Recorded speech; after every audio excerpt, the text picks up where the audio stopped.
What's up? It's your local fat ass turned skinny boy turned fat ass again. Recording another video, not like it makes a fucking difference to you guys. Doing another part of the CDs. I am all the way through enough vinyl to get through another vinyl video. But I want to get more CDs out of the way. This shelf has been my worst enemy. Actually, I take that back. The next shelf that we're going to be listening to, or talking about, has been my worst enemy. But if you're wondering what we're listening to in the background, Graham Belial's Key, I don't give a shit about the sketch. Goat of 1,000 Young, Triumph for the Hordes. Oh shit, this is a gift from my uncle. This is currently what I'm going to be working my way through because I can't find it on Bandcamp, Spotify, anything like that, so I got to listen to it at home. Anyway, getting into it, we're starting off the CDs with something not too terribly strong, unfortunately. This is Kirith Ungol, whichever, with Servants of Chaos. This one is interesting, to say the least. It comes with a bonus DVD of a live show and put out through Metal Blade. Hi! Through Metal Blade in 2012. Just as like a live performance and then unreleased like demos and a comp and all that. Really strange the whole way through. I forget what exactly song it is. I think it's El Met in Lankmar, or maybe that's why. It just kind of turns into elevator music of all things until Return to Lankmar or Darkness Weaves, if I'm remembering everything correctly. And it's not necessarily bad, it's just I lost all of my attention span with that, working my way through this. There's no need for them to be as long as it's like guitar noodly and not even like Lucas Man. Nothing, there's no need for it to be that. Anyway, here's the inside. Decent layout, it looks pretty cool. There's the back and the spine and all that. But Kirith Ungol has been a band that's been around since the 80s, I believe. Been around for a decent amount of time, and the albums that they put out, excluding their newest one, since I haven't listened to that yet, have all been really, really fucking good. Singer takes a little bit to get into, but they're a killer, like, traditional heavy metal band. It's just this is not their strongest release by a mile. I don't know, man. Check it out for yourself if you haven't heard of Kirith or Kirith Ungol or however the hell you say their name. This is them with Servants of Chaos.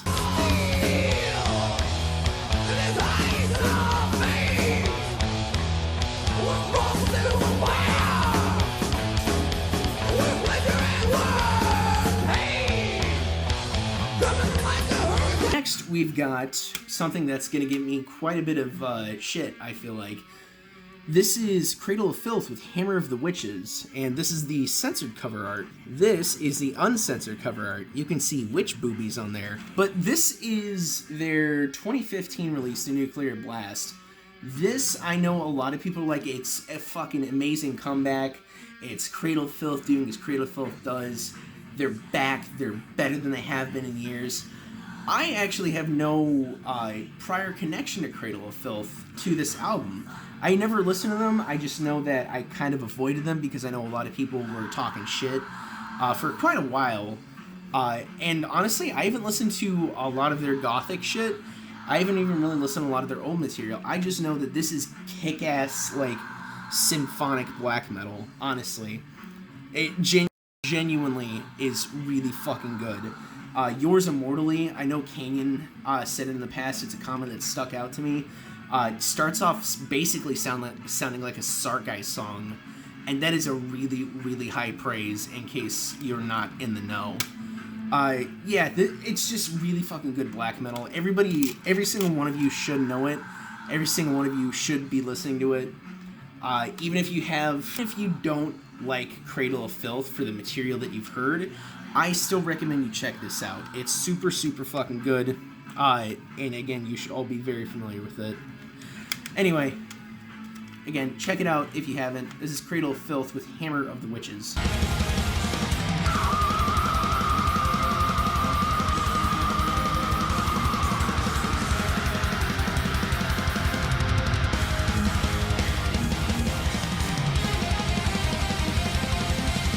Next, we've got another thing that's going to be kind of labeling me as a part of the poser posse. This is Dead Eyes Always Dreaming with Defilement of a Wretched Earth. Jesus Christ, this glare is gonna kill me. Hey, you can see me. But yeah, I'm not quite sure when this was released, and I'm also not quite sure what year or label this was released to. This might even just be self-released by the band. But I picked this up when I saw them with Carnifex on their headlining tour in 2017. This is, overall, I'd say a decent deathcore album. It's not really pushing the boundaries of anything, with the exception of Hellbrute. I will be the first person to say that there is no fucking reason that song should be 8.5 minutes long. But overall, I'd say this is some decent stuff. Unfortunately, the vocals occasionally get kind of drowned out in the mix, and then vice versa. But other than that, I'd say it's a decent album. It took me a little bit to get through, because like I said, I've grown really far removed from newer deathcore, newer bands, shit like that.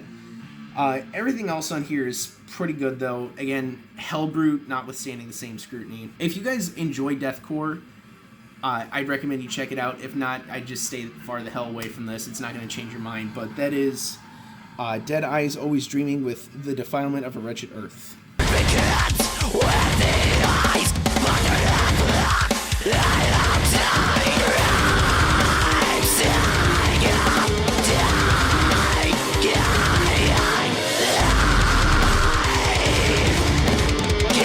Next, we've got another whole discography to go through. 2, actually, so hold on to your pants. But I've actually do have quite a bit to say about these. But this is Death with Scream Bloody Gore, the Relapse 2-disc reissue with demos. Yeah, so I just went through the entirety of the Death discography within the last week for this video, and I'm ready to give my thoughts on it. I know in the past I've said that I like every single Death album pretty much equally, the first 3 being my personal favorites, like for everybody else. But this is actually my least favorite out of the first 3, and I know that might score me some hate, but the first 3 are good. This one just is not as good. Now, the reason why is I just feel like a lot of the riffs on here just aren't as good as they became on Leprosy and Spiritual Healing. There's obviously some really good songs in here, like Denial of Life, Sacrificial, Beyond the Unholy Grave, Torn to Pieces. It's classic Death, and classic Death cannot be touched. Chris Reifert, Chuck Schuldiner make a great team, but the riffs on here are not as good as they would be in the future. And I know that a lot of people prefer the first 3 Death albums only because it's really primitive and barbaric and like caveman. But I don't know, these just aren't as, it just isn't as good as Leprosy and Spiritual Healing. But if you haven't for some reason, check it out. You need to know Death, one of the originators of death metal, obviously. Scream Bloody Gore.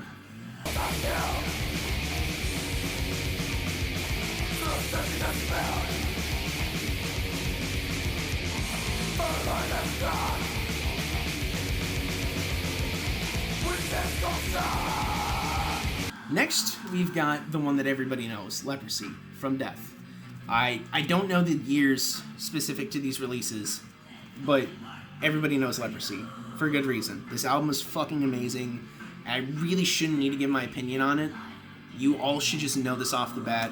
Leprosy is hands down the best Death album, and I have no qualms about saying that. It fucks over Spiritual Healing, Human, anything else Chuck ever did. He absolutely reached his pinnacle on here. If you couldn't tell, this is another one of the re-releases with demos and all that. I haven't listened to the demos. I just listened to the albums as they were because quite frankly, I didn't want to put in the time to listen to the demos, recently at least. I've heard the demos for every single one of them that comes with the demos, whether that be on vinyl, whether that be on CD. I have listened to them in the past, I just didn't feel like doing it recently. But yeah, Leprosy, Born Dead, Pull the Plug, Choke on It, Open Casket, everybody fucking knows this album and everybody should. This is Death with Leprosy.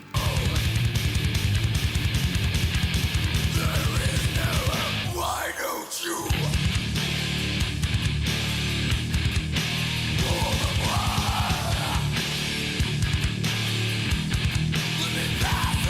Next, we've got the end of what some people consider death. This is death with spiritual healing. And I know a lot of people actually don't like this. They only prefer the first two.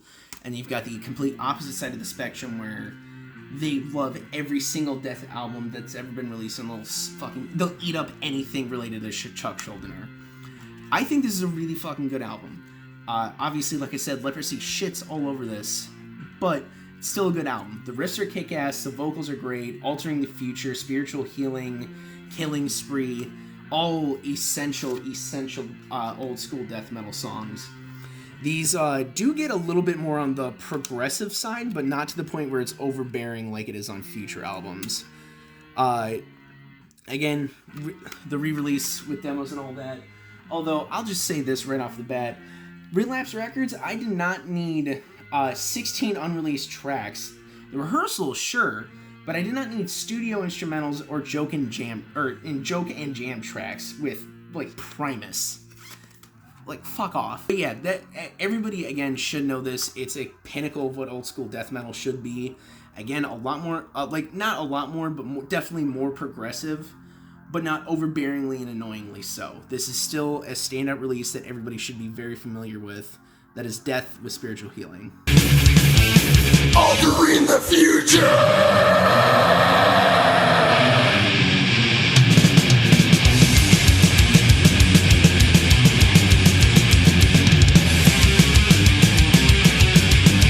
And next is when my opinions start becoming a little bit more original and a little bit less copy-paste from everybody else on the internet. This is Death with Human.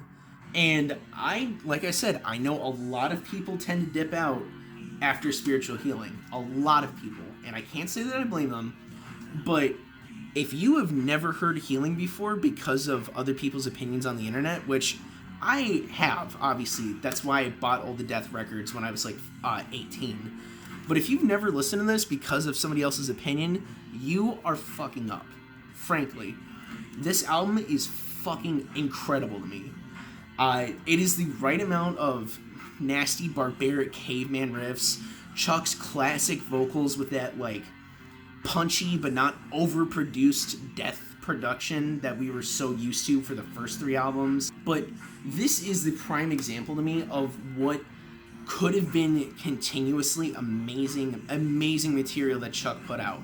I thought that originally going into it, I thought that I wasn't going to be that big of a fan of it because it had been a year or two since I had actually properly listened to Human and gave it like my full attention.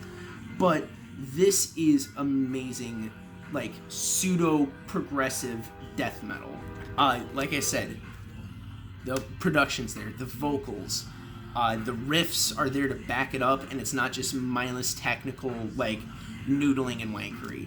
This album is fantastic, and you should know it. This is Death with Human. You listen to care when it comes to whining out. Those with power will be there.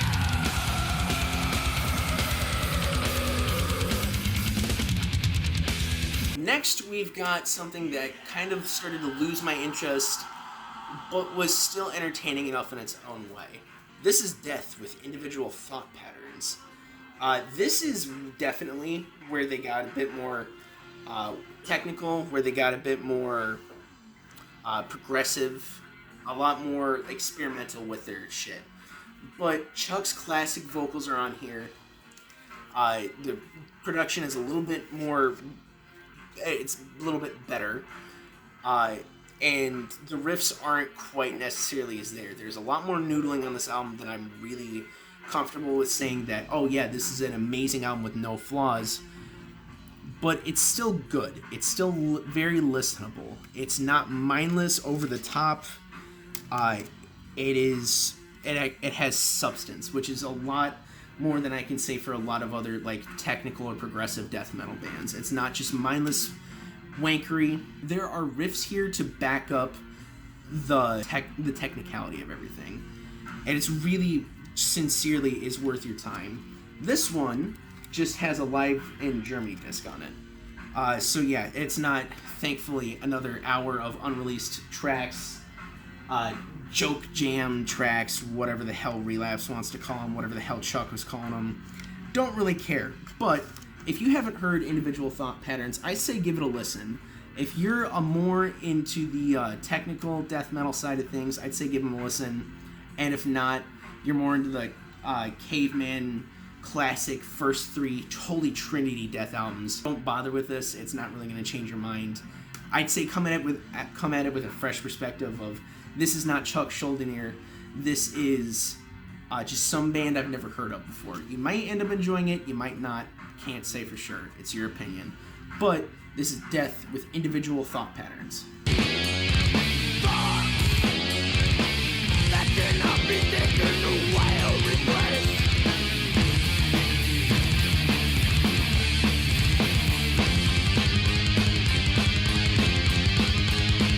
Next, we've got Death with Symbolic. And this is really where they start to lose my attention, like fully. This is not Individual Thought Patterns. It is not Human. This is a lot of technical wankery. Chuck's vocals, he decided to go for a more high-pitched route, which normally that's fine, but I prefer Chuck's, the classic, why don't you pull the plug, as opposed to high-pitched screams all the time. It's not necessarily a bad album, but it's definitely prog death metal the whole way through, and no really knuckle-dragging, caveman, angry, nasty sounding parts. This one does have demos on it, though, and it comes on 2 CDs. Can't get that one out. But this one is, again, where they really start to lose my attention. The riffs aren't necessarily there. The primitivity of it is not exactly there. This just got way out of hand for me. I honestly, it started to really lose my attention come about Without Judgment. Perennial Quest is okay. Symbolic and Empty Words are good. And 1,000 Eyes, I feel like, is definitely the best track off of this whole album. It held my attention the whole way through that whole thing. But yeah, just honestly not for me. It's good, and I'm probably not going to get rid of it because seeing a couple albums missing from a complete discography would internally kill me. But I don't know. Check it out if you haven't. You may end up enjoying it. I'm just not really all that huge on this side of Symbolic.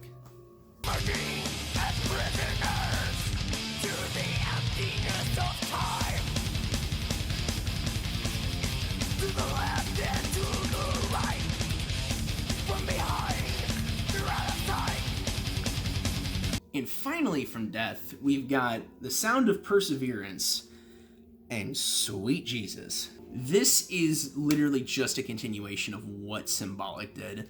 It's got, for me, almost no substance. The drum fills are really techy. Don't hold my interest at all. There's a lot, and I mean a lot, of guitar noodling throughout this whole fucking CD.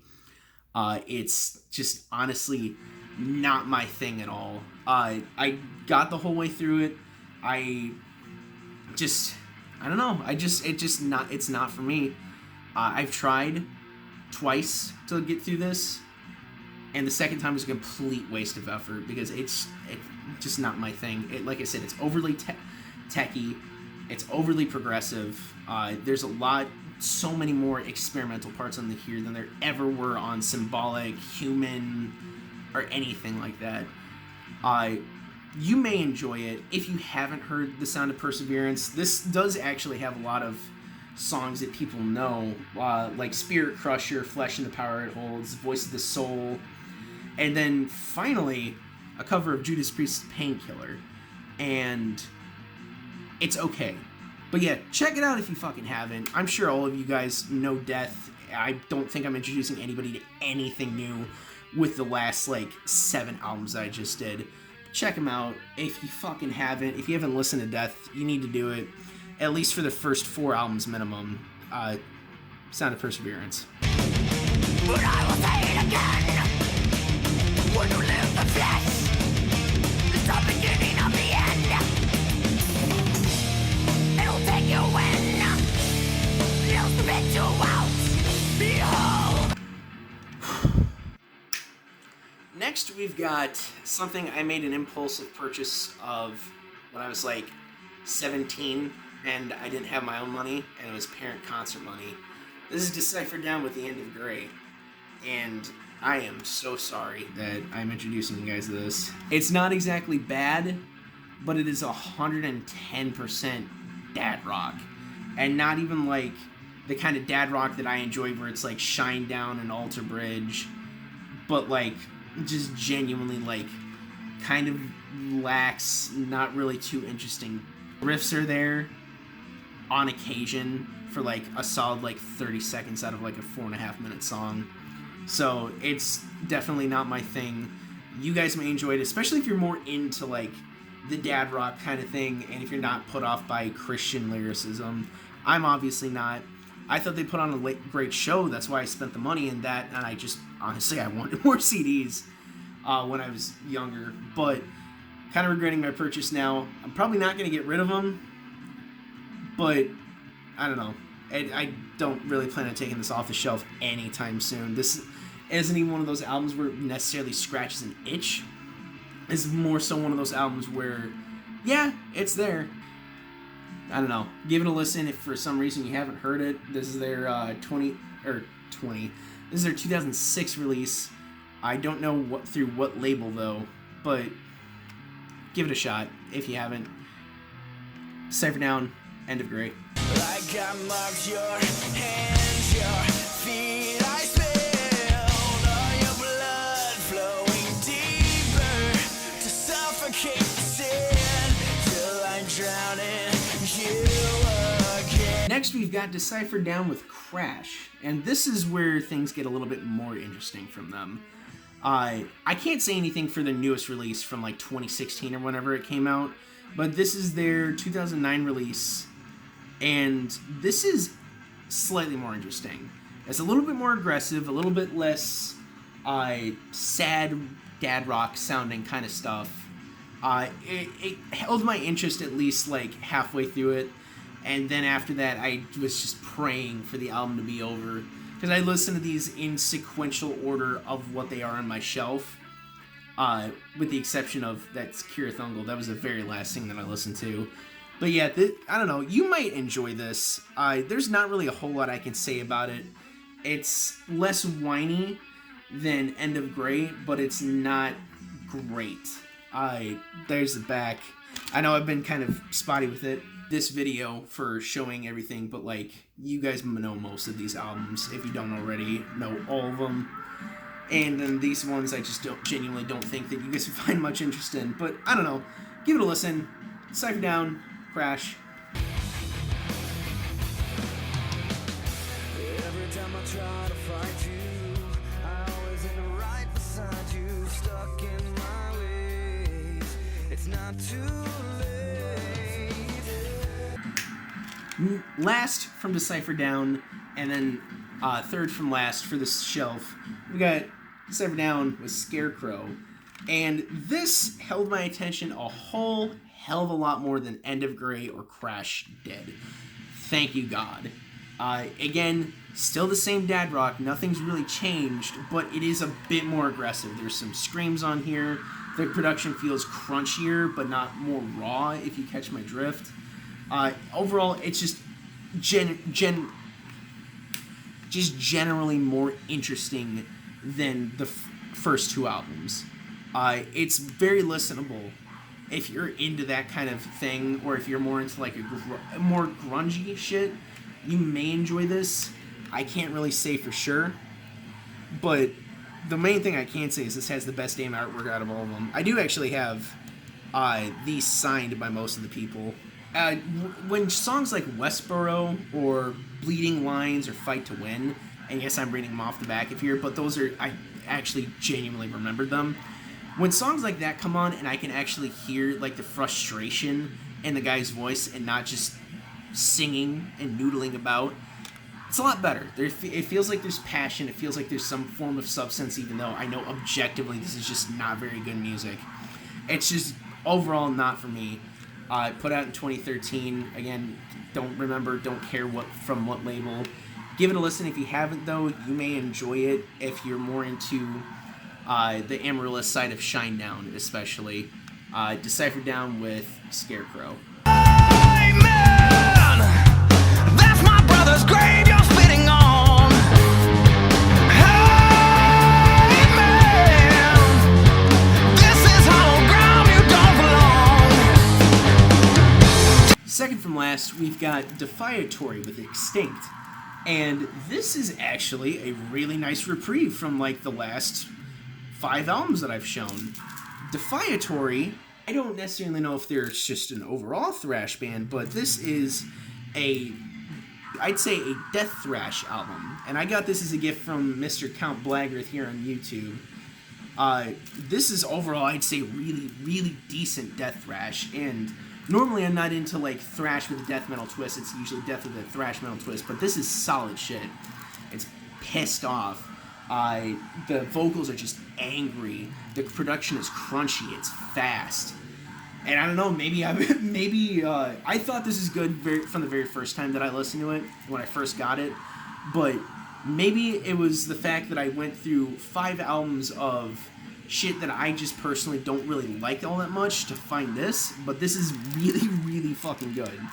I highly recommend you check it out, especially Dogs of War, Extinct, The Final Conflict, Fuhrer Unleashed too. Solid.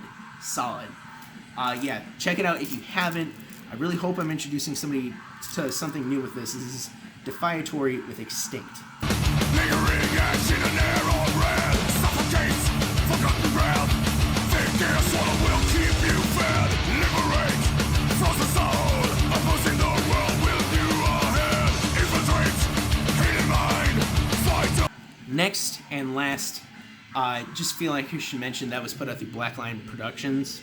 Not sure what year it came out, but you need to listen to it anyway. But anyway, this is Dimmu Borgir with Abrahadabra. This is fucking solid. It's absolutely god-awful if you think of it, come at it from a black metal album mindset. But if you come at this from the perspective of, this is a good extreme metal album and nothing more, or orchestral extreme metal album, this is a solid listen. I know a lot of people don't like, they give Dimmu Borgir a lot of shit, which again, I understand. It's definitely not for everybody. But, by the way, Digipack. But, I'd say this is 110% worth the listen. It's generally just pretty fucking fun music, if I'm being completely honest. Not that I'm looking for a whole hell of a lot of like substance, but there is definitely some style. There's some intrigue here. It doesn't leave a whole hell of a lot to the imagination. Evil, Born Treacherous is just a really fucking fun song. The intro riff to that is like, I don't know, meaty and just overall kind of catchy. It really gets stuck in my head easily. Like there'll be some days where I'm at work and I'll be actually humming along the riff to Born Treacherous. It's solid. Chest of the Abyss is alright. The Demiurge Molecule, and then endings and continuations are solid shit. This, because I have it on CD, but this is overall a generally pretty fun album. Godless Savage Garden, shit like that, I haven't really given much of a shot, but since I have this one on CD, and the other ones I know for a fact are good, that's been the ones I've listened to the most. And again, it's a pretty big departure from Enthroned Darkness Triumphant to Abrahadabra, but it's worth the listen, at least to have some fucking fun, honestly. There's no reason for it to be as long as it is. I think it clocks in at just over an hour, but it's worth it. 2010 release, I'm almost positive, through Nuclear Blast. Check it out if you don't know who Dimmu Borgir is, which is very small percentage of the people watching this. Abrahadabra.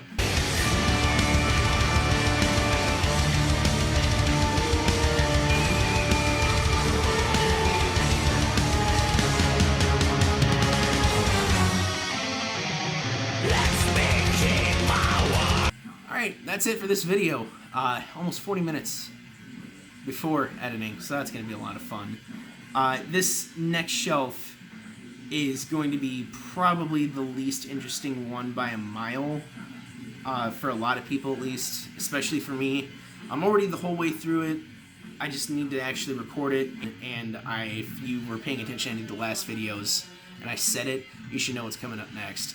But anyway, I appreciate you guys all watching. Thank you very much. The 20 or so of you who consistently watch this shit makes it worth it, because it makes me feel like I have something, or at least someone to talk to.